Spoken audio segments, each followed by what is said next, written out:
Good afternoon, everyone, and welcome to those who haven't been in the WAISD session so far.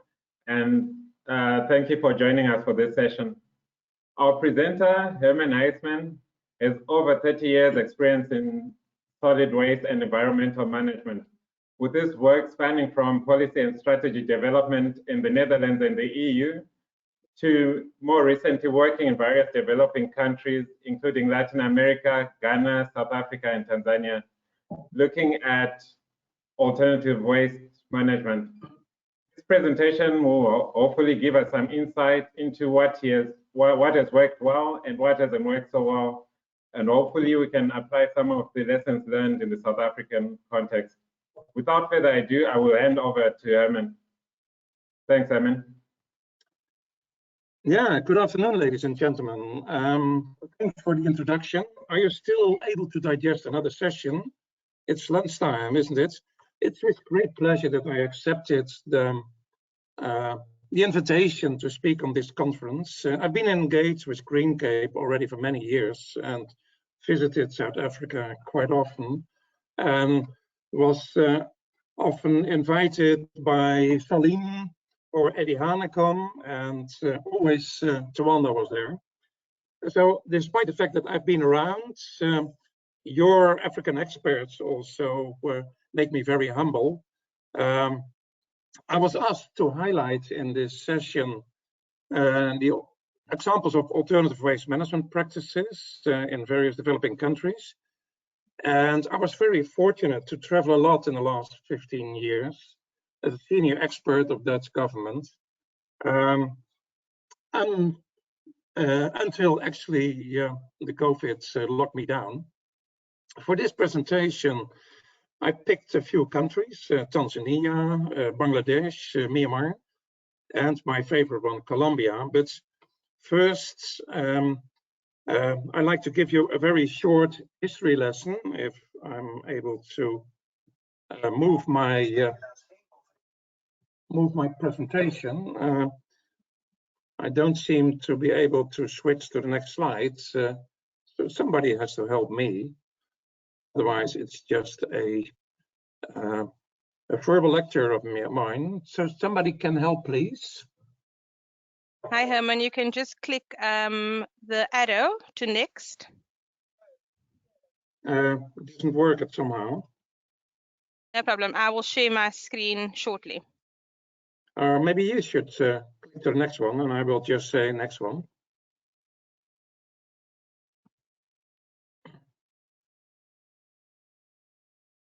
I'm so sorry for this. At the test we had Friday, it all worked well.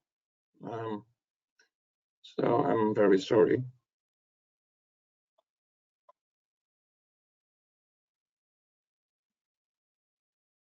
Herman, in the interim, maybe you can just give a brief on the policy work that that you looked at different departments working together, how that worked in the Netherlands. Yeah, well, actually, in the Netherlands, well, first, the political constitution. It's a parliamentary democracy, and our king is just a symbol function, nothing more than that. So we have a cabinet which is always formed from different parties. There's no party who can just has a majority in seats. So there are always 2 or 3 or 4 parties forming one cabinet for a period of 4 years.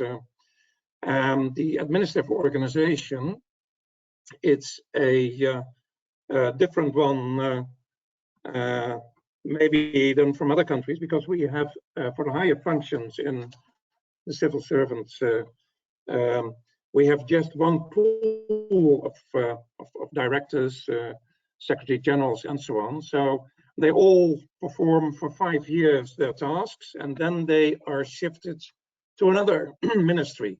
So there's a very good cooperation between the different ministries, because a director or director general or secretary general, they worked before on other ministries, so they know their people, they know their They know the organization. Let me see if I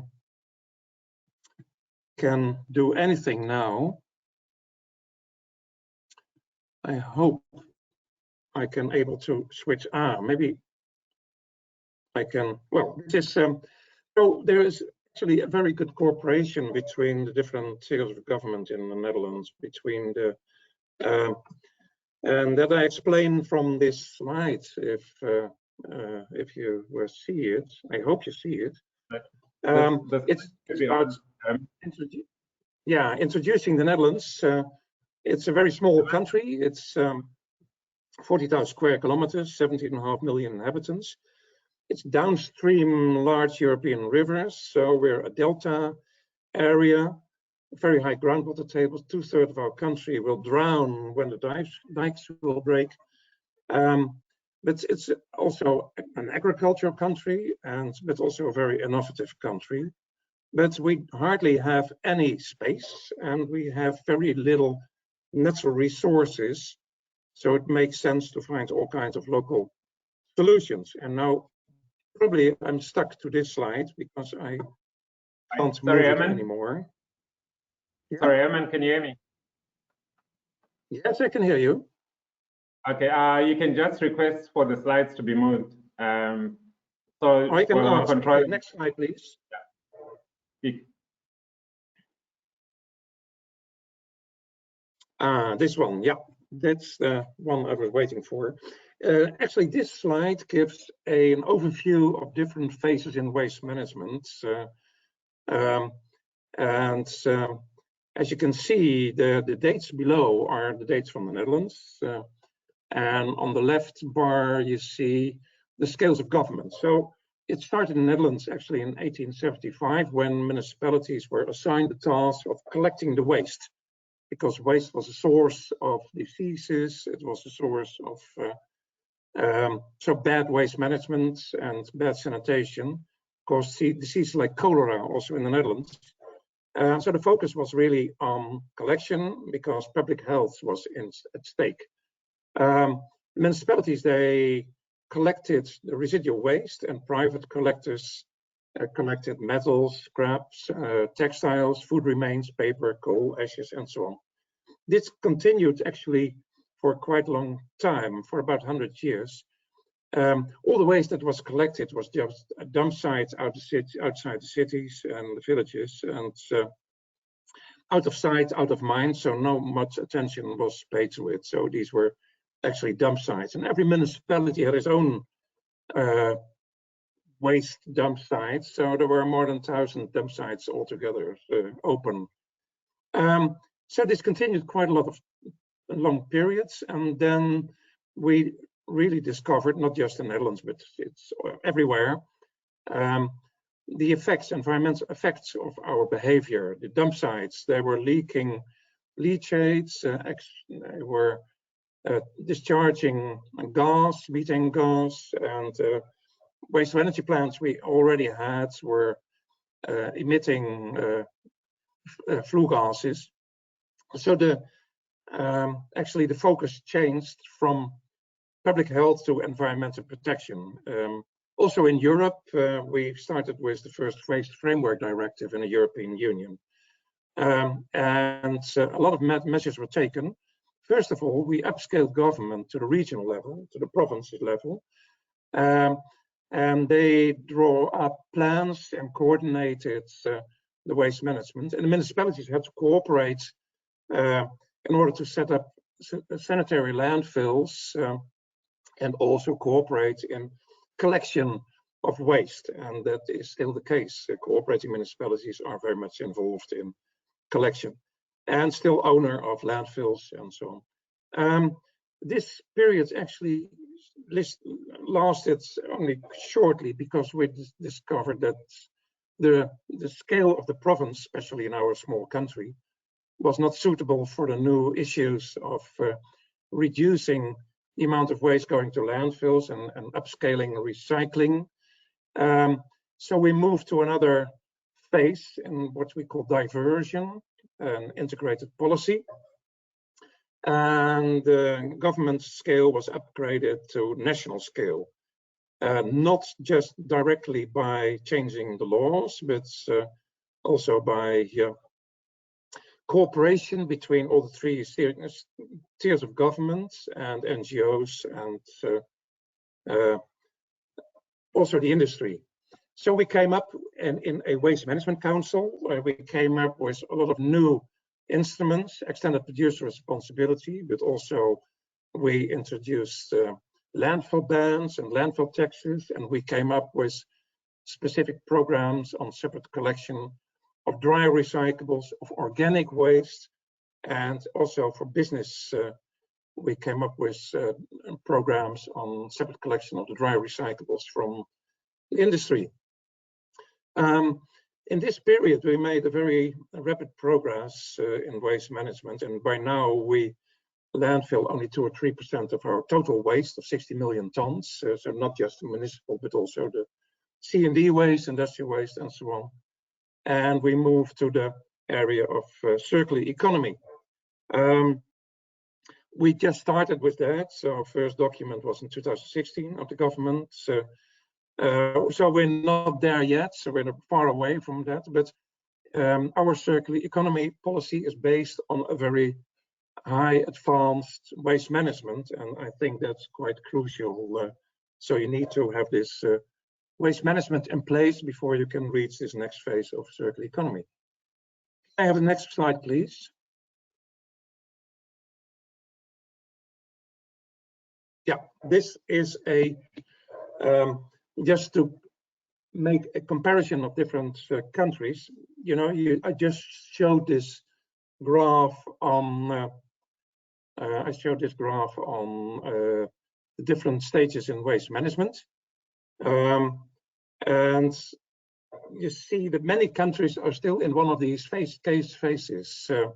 So in the low-income countries, still waste collection rates are very poor. Middle-income countries, collection rates are already a bit higher, but still not quite high. And some progress is already made for improving also disposal. And if you're looking at the high-income countries, we already have a completely all the households are being serviced and high recycling rates. If you want to see all these data, look at water waste of the World Bank, number 2. That gives all very interesting information. I have next slide, please. And what I show here are more in detail the different regions of so Latin America and Caribbean region, also the Middle East and North Africa, East Asia, and the Sub-Sahara. I hope you get this slide. Yes, you have. There you see the collection rates, urban and rural. So in Sub-Sahara days, those are the lowest, while in also in rural areas, often those are poor in other regions. And still you see very much countries being relying on their landfills or even on dump sites.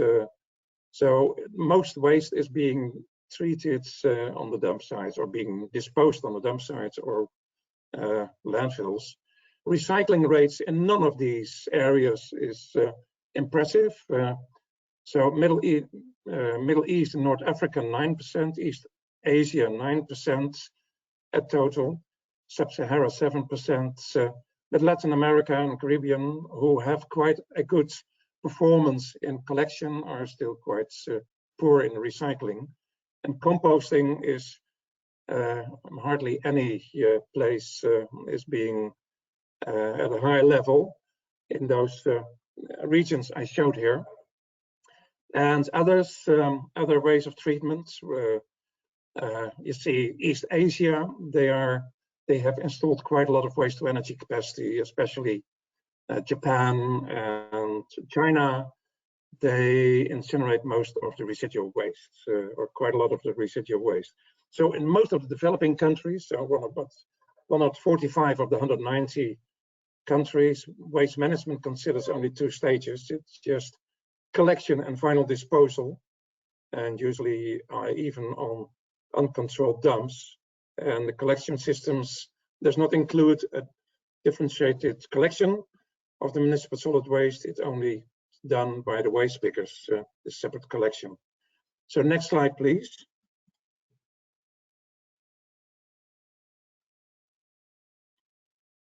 The first country I want to show you is Tanzania. We were invited to come up with an idea or a proposal for cleaning up Dar es Salaam, a big city, 7 million inhabitants, and about 2/3 of the country is of the city is unplanned. So there are a lot of informal settlements. In the planned areas, you see there are the CBOs, so the community-based organizations who collect the waste together with some private companies. And often these CBOs and private companies, they spend more time in collecting the fees from the households than on waste management. But in the non-planned areas, there are no CBOs and hardly any collection done by the municipality. So they service about 40% of the municipalities, and the other 60 are not being served. There you see only the waste pickers who collect the waste and sort it out. And there are some dump sites where most of the waste is being collected. Next slide, please.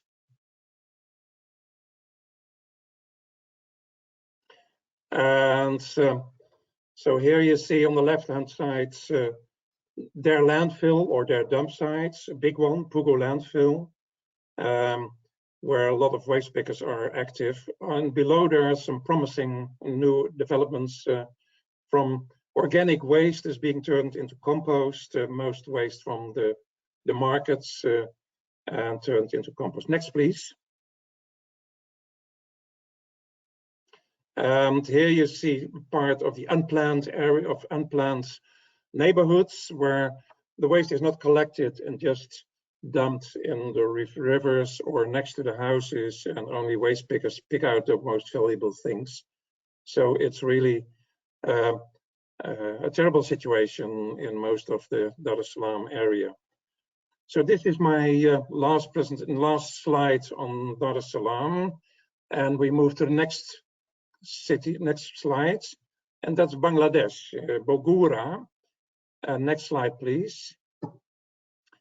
And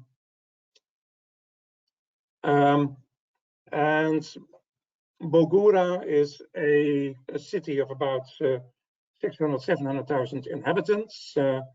And actually, it's an example of how CBOs, community-based organization, can work. They have 21 wards and CBOs. They are all assigned to a certain area. Next slide, please. These community-based organizations, they are formed based on about 250 to 300 families at least. They mainly assist collection of solid waste from households. They raise public awareness among citizens, and they are the owner of some community development program funded by the municipality. Next slide, please. And these CBOs are formally established with a president, vice president, and so on and so on. So it's a formal system, but participated by many people. Next slide, please. And here you see some pictures of the CBOs, what they are doing. They most of the waste is collected with the tricycles, and it's put in a sort of transfer stations in this, what you see below in the middle, a sort of small house. And this is picked up by trucks and sent it to the landfill. Next, please. Next slide, please. But on the landfill, actually, it's a terrible situation, as you can see. In the middle up, you see one of the collectors, waste collectors with tricycle. And on the right-hand side under, you see how these tricycles are being emptied or carts are being emptied. It's taken over by the trucks and sent to the landfills, which are actually dump sites. And a lot of waste pickers are on this landfill or dump sites. It's terrible. That's a terrible situation. But their collection levels are quite high. They have more than 75% collection of municipal waste. So that part is going well. And we were invited to assist them in looking for options to process the waste other than it's done here. Next slide, please. Here you see some for the next country, Myanmar. Myanmar, I visited two cities, Yangon and Mandalay. Actually, there are quite a lot of people involved in waste management in these cities in Myanmar. And it's collected with tricycles again, and they are being emptied in large containers or larger pickup trucks and then brought to the landfill. Next slide, please.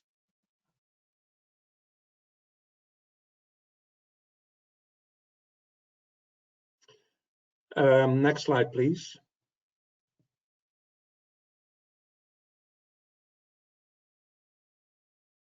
And here you see how it's actually done. Pictures I took myself.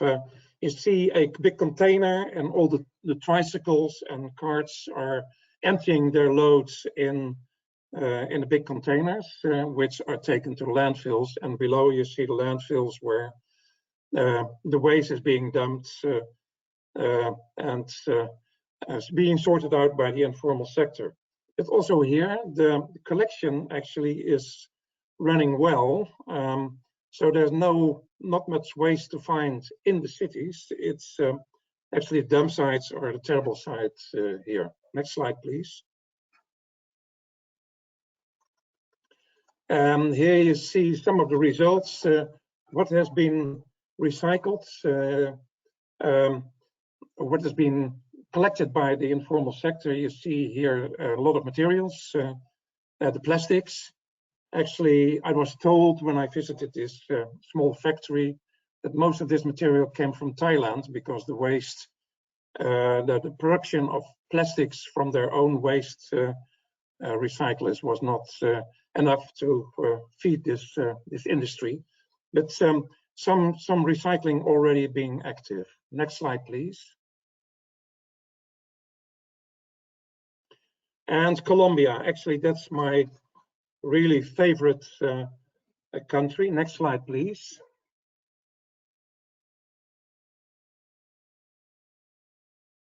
Next slide, please. Yeah. So Colombia, there are a few examples which are really quite important. First of all, they have formalized their waste pickers by court rulings of already 2003, but also 2011, 2015. Authorities need to develop affirmative actions in favor of the waste pickers, but also they need to assist the waste pickers to organize and the unorganized waste pickers and strengthen their organization. And the government already came up in 2013 with a start of formalizing this whole step in legislation. So next slide, please. So this slide gives the different steps in the formalizing. In 5-year time, they hope to be able to have a complete formalization of the recycling organization. Well, that turns out to be quite difficult. At the moment, they are at 50%, 40% organization of all the waste pickers. What you could imagine, it's quite difficult to organize them. But what does happen is that the waste pickers, they, for instance, in Bogota, they are assigned streets and areas in which they are entitled to collect the waste just before it's collected by the private companies. And there are 2 different colors bags. One bag, the white bag for the recyclables, and the gray bag for the residual waste. But what's also important in Colombia is that they have established a system of a fee system in which everyone contributes. All families are connected to a fee system. They have discriminated that they have 5 different categories, starting with the very poor areas to the more affluent, to the most affluent areas, and 1, 2, 3 pay less than the average. 4 pay the actual cost of the waste management operation, and 5, 6, 7 they pay more than the actual costs are, and by that subsidizing the categories 1, 2, and 3. So everybody contributes to this fee collection, and it's also combined with the electricity tariff, which they have to pay.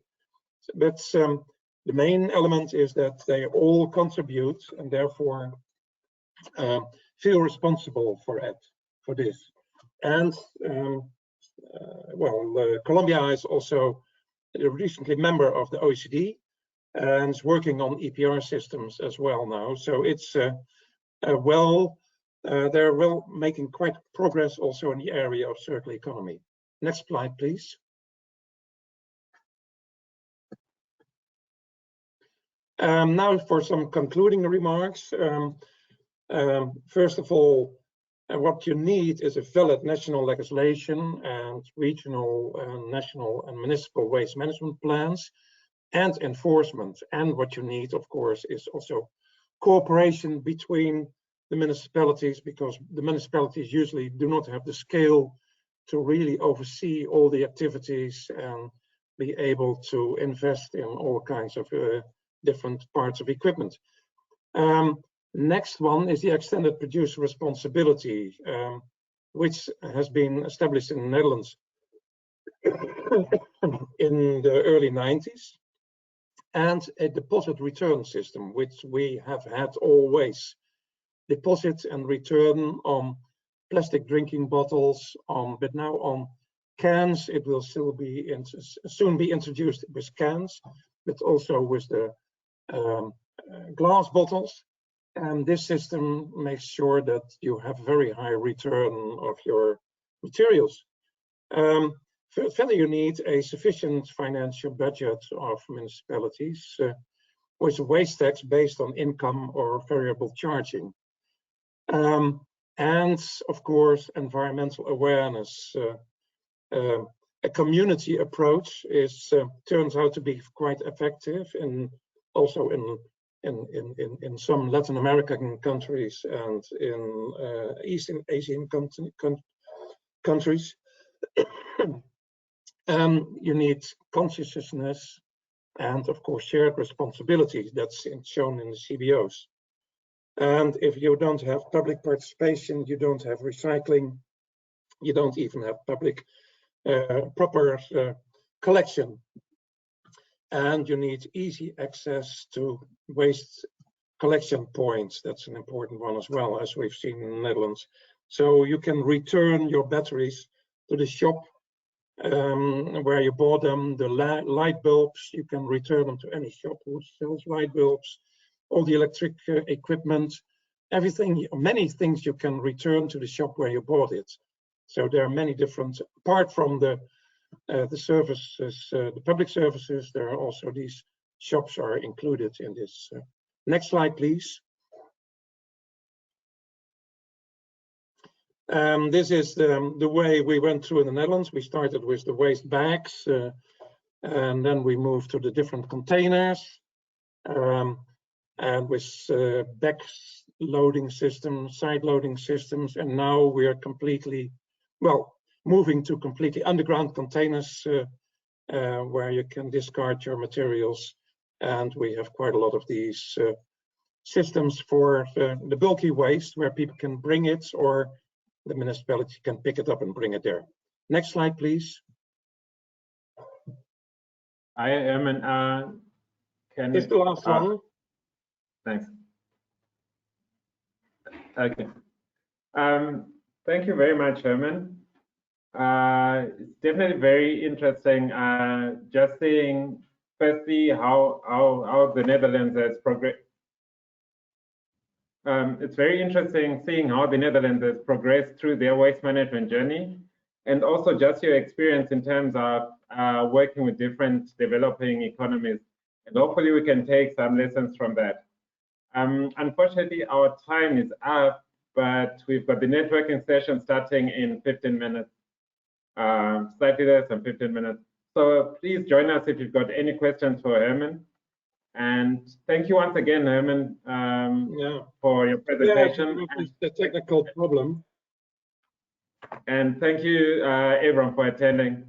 Have a good afternoon further, and see you in the networking session. Yeah. Okay, bye. Bye.